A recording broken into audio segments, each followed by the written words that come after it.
Good evening, I'm Laura Lee. And I'm Dan Wolf. Thanks for joining us. Prepare for higher electric bills. That message from Minnesota Power as the company's now proposing another rate hike. Northern News Now's Madison Green shares the impact the increase will have on both customers and at least one area nonprofit.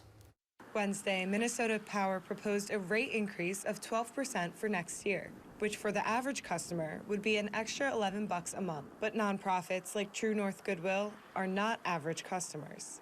Our whole focus is transforming lives through the power of learning and work. President and CEO of True North Goodwill, Dodie Brown, says the proposed rate hike means they must find another way to continue helping people in the community. Is it going to be scaling down staffing? Is it going to be trying to raise funds in another way? For someone else, it might have to be cutting services, but we're in this growth mode.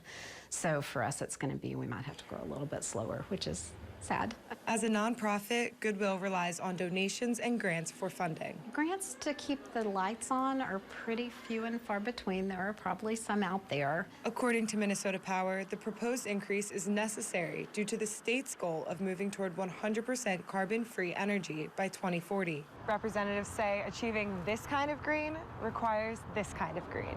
It will support transitioning to new supplies of renewable energy. It will address inflation and supply chain issues that we face along with other businesses. Minnesota Power's Amy Rutledge says this may not be the last rate increase customers see. Something Brown calls Terrifying. Yeah, and it's not just power that's increased in cost. So it's not the only thing that we're working with, unfortunately. one company's push for a cleaner future, making the present more expensive for some. In Duluth, Madison Green, Northern News Now. Madison, thank you. Now, the proposed rate hike increase must go through a 12-month-long approval process by the Minnesota Public Utilities Commission, but customers may see an interim rate hike beginning in January.